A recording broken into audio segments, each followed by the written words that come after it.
첫 번째 시간 함께 기도할 기도의 제목은 변화로 사는 성도, 그런 은혜로 또 기도의 제목을 삼아서 기도하려고 합니다. 아마 여러 가지 우리 삶에 변화가 필요합니다.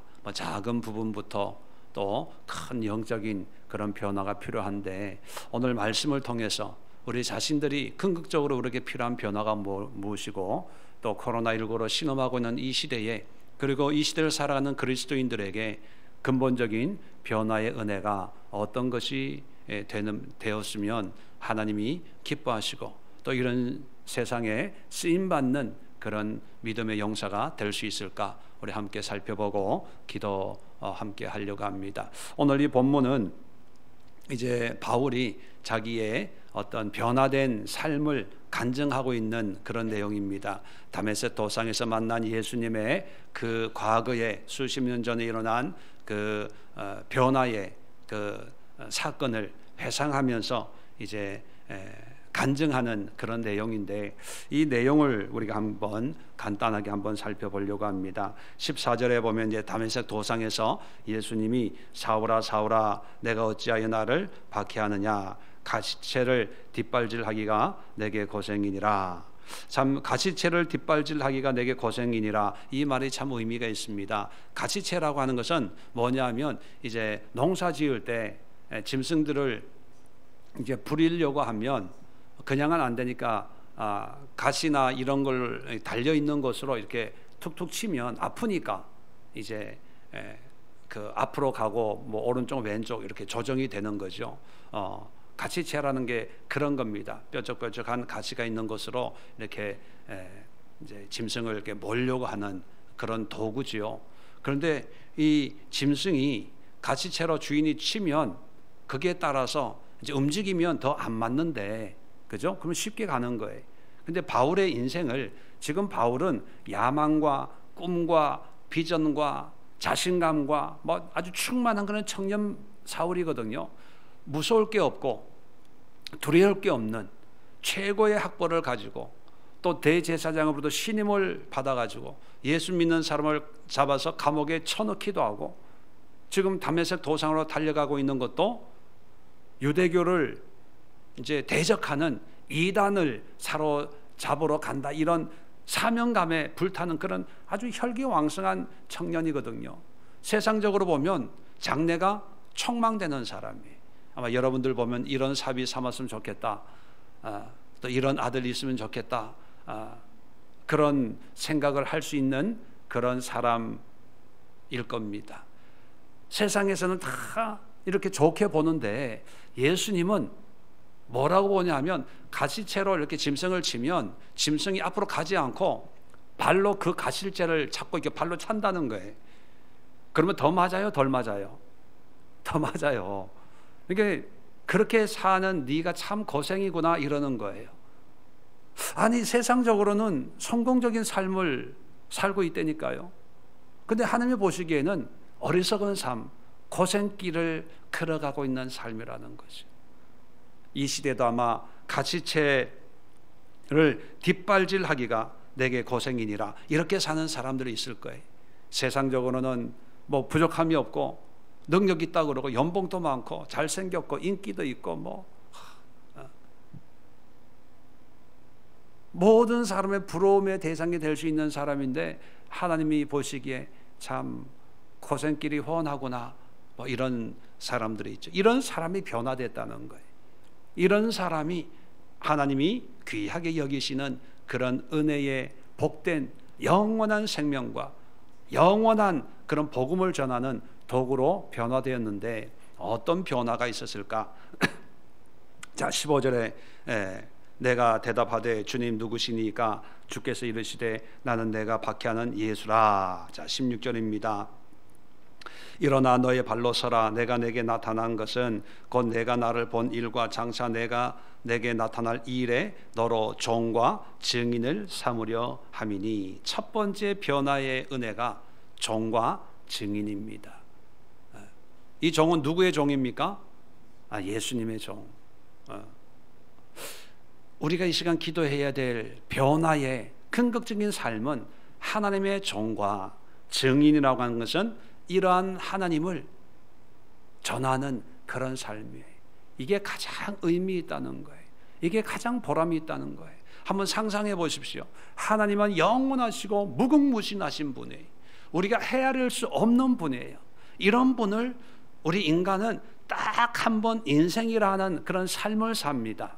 뭐 길이는 짧고 길고 뭐 직선의 인생이 있고 굽이 인생도 있지만 딱 한 번 살아요. 그것도 아주 유한한 영원한 하나님에 비하면 정말로 비교할 수 없는 아주 정점과 같은 그런 삶을 사는데, 그 삶 속에서 하나님을 만나서 하나님을 알고 하나님의 사랑을 경험하고 하나님이 가지고 있는 그 영원한 생명을 우리도 그 영혼을 소유할 수 있는 그런 사람이 됐다는 거예요. 이게 얼마나 놀라운 일입니까? 이러한 은혜를 주신 하나님의 종, 우리말로는 종 좀 고상하게 표현했는데 원어적인 의미는요, 예수님 당시 바울의 당시의 종이라고 하는 건 노예예요. 노예. 하나님께 사로잡힌 사람, 하나님의 뜻에 완전히 순종하는 사람. 내 삶은 없고 내 의지는 없고 내 계획은 없고, 노예가 그렇잖아요. 전적으로 주님의 뜻, 주인의 뜻에 따라 살아가는 그런 삶으로 변화되는 것이 가장 의미 있고, 이 세상뿐만 아니라 우리가 갈 세상 내세에도 가장 특별한 은혜가 있는 그런 삶이라는 거죠. 그래서 여러분, 우리의 기도의 제목은 대부분이 우리가 살아가는 이 땅의 문제, 10년, 20년, 50년 그 짧은 시간을 위한 기도가 거의 대부분 아닙니까? 그런데 종과 증인의 삶을 사는 사람으로 변화시켜 주어보소. 이런 기도는요, 영원을 보장받는 그런 기도가 되는 거예요. 이런 은혜를 우리가 누릴 수 있는, 그래서 우리가 변화된 그런 삶으로 하나님 앞에 쓰임받는 우리 그리스도인들 될 수 있도록 기도하시고, 또 이 시대를 위해서 함께 기도할 수 있길 바랍니다. 두 번째, 17절 보니까 이스라엘과 이방인들에게서 내가 너를 구원하여. 두 번째 변화는 구원의 은혜입니다. 가지채를 발길질하는 어리석은 삶, 고생스러운 삶, 세상 사람들로부터는 성공적이다라고 하지만 하나님 보시기엔 정말로 어리석은 삶을 살던 이 사울이 하나님의 구원을 받아서 변화된 삶을 살았다는 것이요, 구원의 은혜를 위해서 기도해야 됩니다. 오늘날은 믿는다는 것이 곧 구원을 의미하는 것은 아닙니다. 본인이 믿는다고 할 수 있어요. 그러나 구원은 하나님이 주시는 은혜이지요. 우리는 구원받습니다, 믿습니다, 확신을 가진다고 아멘을 하고 두 손을 들고 고백을 하고 선포를 해도 근극적인 구원의 주체는 하나님이라는 거예요. 그렇다면 우리의 신앙이 구원의 은혜로 연결되어야 되는데, 오늘날 우리 현실을 보면 믿는다고 하는 사람들은 많아요. 그런데 성경에 보면 구원받는 자가 많다고 그래요, 적다 그래요? 적다 그러죠. 그 적은 숫자에 여러분 포함될 자신이 있어요, 없어요? 있어요, 없어요? 안 들려요? 없으니까 기도해야 되는 거예요. 없으니까 구원의 확신을 가지고 구원의 은혜로 변화된 그런 삶을 살아야 되는 거예요. 아무리 봉사 열심히 하고 아무리 담임 목사 충성하고 오른팔 왼팔 그래도 구원의 은혜가 없으면 아무 소용이 없는 거예요. 가룟 유다 보세요. 가룟 유다는 인간적으로 보면 똑똑한 사람입니다. 그리고 나라를 사랑하는 열심당이잖아요. 독립운동가예요. 아마 우리식으로 비유하면 아마 독립 기념관인가요? 어디 저기 충청도 어디에 있죠? 천안인가? 아마 거기에 초상화 이렇게 그려 가지고 이렇게 전시될 수 있는 그런 존재였어요. 똑똑하고 또 하나님 제 12제자 가운데는 그래도 좀 학식이 있어서 그런지 동계를 맡아가지고 재정을 볼 정도니까. 그런데 무슨 은혜가 없었어요? 구원의 은혜가 없었던 거예요. 구원의 은혜. 그게 없으니까 예수님을 배신하고 팔아먹고 자살로 끝을 맺는 거죠. 여러분 자녀들을 위해서, 여러분의 배우자들을 위해서, 우리 교우들을 위해서, 우리 여러분의 담임 목사를 위해서도 하나님 우리 목사님에게 구원의 은혜가 있게 하옵소서. 우리는 끊임없이 구원을 점검하고 기도하고 하나님의 자비와 긍휼을 위해서 기도하면서 우리의 주어진 삶을 끝까지 구원의 은혜 속에 살아가는 그런 신앙인이 되어야 됩니다. 그리고 나라를 위해서 코로나19도 신음하고 있는 이 시대 속에서 하나님 택한 자들을 구원하시고 또 하나님이 긍휼히 여기는 자들에게 구원의 은총으로 인도해 달라고 우리가 함께 기도하는 시간 갖도록 하겠습니다. 세 번째, 계속해서 그들에게 보내어, 그들에게 이스라엘과 이방인들에게. 이 당시에 세상 사람들은 두 종류였다고 말씀을 드렸죠. 유대인과 그 외에는 이방인들. 이 얘기는 뭐냐면 이스라엘과 이방인, 그러면 전 세계 사람들, 모든 사람들, 모든 인류, 이런 의미가 담겨져 있습니다. 자, 구원받고 그걸로 끝나는 것이 아니라 그들에게 보냄을 받은 삶을 살았다는 것. 사명 있는 삶, 사명자의 삶. 그래서 바울이 자기가 사도라고 외치고 다닌 이유가 바로 이거예요. 예수님이 나를 보냈다는 거예요. 사도란 보냄을 받은 자라는 뜻이거든요. 아포스톨로스. 예수님이 다메섹 도상에서 나를 복음 전파자로, 이방인의 구원의 빛으로 나를 보냈어. 그래서 난 사도야. 그렇게 외쳤던 근거가 바로 이거예요. 예수님이 나에게 사명을 주셨다는 거예요.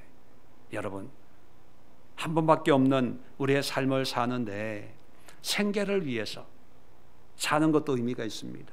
또 한국 분들의 대부분의 부모님들이 자식 위해서 사는 거 의미가 있지요. 또 어떤 분들에게는 노후를 편안하게 하기 위해서 열심히 사는 것 의미가 있습니다. 정치하는 사람들은 어떤 자신의 이념을 위해서, 신념을 위해서, 예, 좋아요. 그런데 우리 믿는 사람들에게는 무슨 일을 하든지 이 일이 하나님이 나를 이 일을 하도록 보내주셨어. 사명감, 그 사명감이 하나님으로부터 임한 그런 사명감으로 사는 그런 삶이 가장 의미가 있지 않을까요? 늘 이 일하면서 야, 재수가 없었어. 그때 망하지만 않았어도, 부도만 안 났어도, 그때 사기만 안 당했어도, 야, 그때 내가 이 조직에 발을 안 담갔어도, 그때 이렇게 결정하는 게 아니었는데, 후회하고 불평하고 그렇게 평생을 산다면 얼마나 불행하겠습니까? 그런데 작은 일도 하나님의 은혜야. 하나님이 이 일을 나에게 맡겨주셨어. 나를 통해서 하나님이 이런 일을 할 수 있도록 나를 사용해 주신다는 게 참 감사해. 그렇게 산다면 얼마나 행복하고 의미 있는 삶을 살겠습니까? 여러분은 얼마나 여러분의 삶에 만족하고 있습니까? 아마 만족하는 분도 있고 불만족이 있는 분도 있어요. 그런데 여러분, 그 모든 문제를 해결할 수 있는 게 여러분이 원하는 삶으로 변화된다고 만족할 수 있는 게 아니라, 중요한 것은 하나님이 여러분에게 사명감을 줄 때, 아, 하나님이 이 일을 하라고 나를 여기 보내주셨구나, 하나님이 허락하신 일이구나, 이거를 깨달으면 세상 사람들 다 비웃고 조롱하고 손가락질 해도요, 웃으면서 감사하게 행복하게 다시 태어나도 이 일을 하고 싶어, 그렇게 고백할 수가 있습니다. 여러분, 나에게 하나님의 사명을 허락해 주세요. 함께 기도할 수 있기를 바랍니다. 마지막으로 18절입니다. 그 눈을 뜨게 하여 어둠에서 빛으로 사단의 권세에서 하나님께로 돌아오게 하고 죄 사함과 나를 믿어 거룩하게 된 무리 가운데서 기업을 얻게 하리라. 자, 18절 초반 부분은 이제 복음 전하는 그런 사역을 의미합니다. 어둠에서 빛으로 사단의 권세에서 하나님께로 돌아오고 죄 사함, 또 예수님을 믿어 거룩하게 하고, 결론은 뭐냐면 이런 일을 통해서 중요한 게 기업을 얻게 하리라. 기업이에요. 기업. 이 기업은 하나님이 주시는 그런 기업인데, 이 기업의 의미가 참 아리송합니다. 옛날 개정되기 전에 성경은 이 기업을 어떻게 번역을 해놨냐 하면 유업이라고 번역해요. 유업. 기억나세요? 유업을 얻으리라. 근데 이 유업, 기업, 이게 우리나라 말로 원어적인 의미를 완벽하게 대치할 수 있는 그런 단어는 아닌데, 기업 그러면 사람들이 회사를 생각해요. 회사, 사장 시켜주나 보다, 복 주나 보다, 그런데 이런 이 성경에 있는 기업은 회사, 기업하고 전혀 의미가 없고요. 원어적인 의미는 뭐냐면 유산 또는 제비뽑기해서 이렇게 할당된 목이잖아. 목. 담당하는 어떤 그런 부분, 주식 같은 배당, 할당, 또 유산, 어떤 거에 내가 가져갈 목, 이런 의미예요. 그러면 이게 기업이라는 뜻이 무슨 뜻이냐 하면, 우리가 이렇게 열심히 살 때 하나님이 베풀어 주신 어떤 은혜의 분복들이 있다는 거예요. 분복. 어떤 부분들이 있다는 거예요. 우리는 세상을 보면서 내가 누리고 싶은 어떤 그런 수준을 정해요. TV 광고를 보면서 저거 갖고 싶어, 사고 싶어, 저런 옷 입고 싶어, 저런 거 하고 싶어, 저런 회사에 취업하고 싶어, 이렇게. 그런데 하나님의 기업이라고 하는 것은요, 내가 누리고 싶은 게 아니라 하나님이 우리의 믿음에 합당한 은혜의 몫을 기업으로 주신다는 거예요. 기업으로. 이해가 되시겠어요? 그러니까 우리가 뭔가 가지려고 애쓰고 노력하고 아둥바둥 그게 아니라 그저 하나님의 은혜 가운데 믿음으로 살면 하나님이 거기에 따른 그런 기업을 주신다는 거예요. 오늘 성경 말씀도 잘 보면, 죄사함과 나를 믿어 거룩하게 된 무리가 어떤 사람들입니까? 17절에 이스라엘과 이방인들이죠. 이들에게 복음을 전하고 있으니까. 그러니까 이 기업은 죽어서 가는 어떤 그런 천당에 있는 어떤 기업만이 아니라 복음을 전하면서 세상 사람들과 함께 살아가면서 그 거룩하게 된 무리 가운데 기업을 얻게 하리라. 이 복음을 전하는데 이방인들과 유대인들이 예수님을 믿고 교회가 세워지고 또 믿는 자들이 날마다 그 숫자가 더해 가면 갈수록 그런 상황에서 하나님이 베푸시는 은혜의 삶의 모습들이 있다는 거예요. 이건 내가 구하지 않아도 하나님이 그냥 나의 몫으로 그냥 띄워주는 거예요. 이런 삶이면 편할까요? 안 편할까요? 여러분, 바울의 삶은 복음을 전하면서 편했어요? 안 편했어요? 안 편했어요. 우리가 보기에는 감옥에 가고 매를 맞고 조롱당하고 참 비참한 삶이, 떠내기 생활을 해야 되고 야반 도주해야 되고 그런 삶이었잖아요.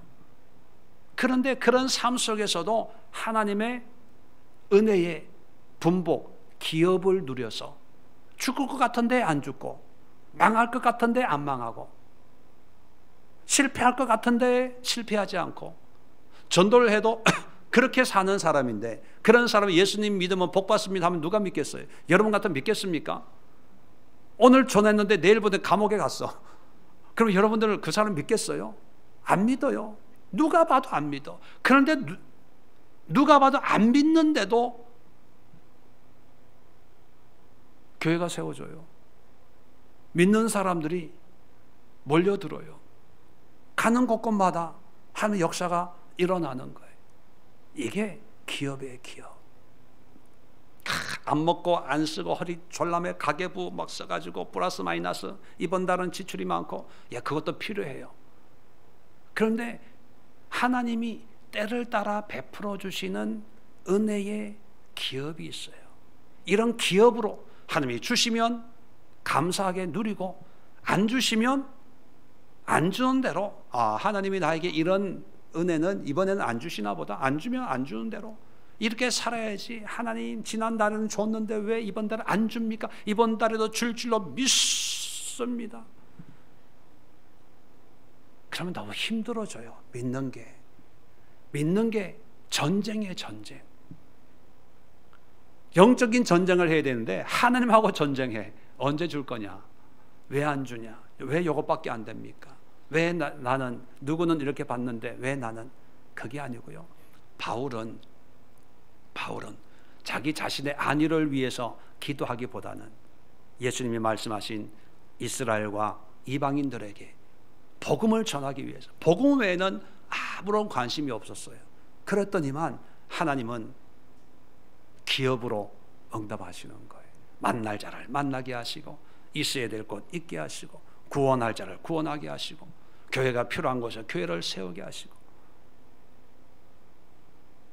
사도행전을 보면 감옥에 가는 것도 그냥 가는 것이 아니라 간수를 구원하기 위해서, 그 가정을 구원하기 위해서 감옥에 넣기도 하고, 하나님의 인도함으로 사는 그게 기업의 삶입니다. 우리가 기도해야 될 부분이 바로 이런 기업을 얻게 하리라. 이 말씀으로 하나님, 저에게도 주의 기업이 있기를 원합니다. 믿음의 기업이 있기를 원합니다. 은혜의 기업이 있기를 원합니다. 하나님, 나는 주의 일을 할 테니까 주는 나에게 주의 기업으로 나의 몫을 그때 잘 챙겨주세요. 그러면서 주의 일을 하는 거예요. 믿음의 일을 하는 거예요. 복음을 전하는 거예요. 에클레시아를 통해서 하나님의 사람을 세워나는 거예요. 2020년 우리 교회 표어가 뭔지 혹시 기억하십니까? 아시는 분? 2020년 우리 교회 표, 전 집사님. 전하고 뭐? 전향훈파, 전하고, 권하고, 정권가세, 정권가세, 전하고, 권하고, 가르쳐서 그리스도 예수의 사람으로 세우는 것. 이걸 하면 하나님이 우리에게 뭘로 역사하신다? 하나님의 기업으로 역사하신다. 이런 삶의 변화로 우리가 살아가야 됩니다. 이를 위해서 기도하시고, 또 이런 믿음의 백성들이 많이 세워질 수 있도록 제2, 제3, 제4의 바울 같은 그런 하나님의 일꾼들이 많이 세워질 수 있도록 위해서 기도하시고, 우리 믿음의 자녀들 앞으로 살아갈 때 믿음으로 살기 더 어려워질 텐데, 우리 아이들이 바울과 같은 하나님의 부르심을 받고 사명을 가지고 하나님의 기업을 누리면서 살아가는 그런 우리 믿음의 자녀들, 또 우리 성도님들, 또 한국 교회가 될 수 있도록 함께 마음을 모아 우리 10시까지 기도하도록 하겠습니다.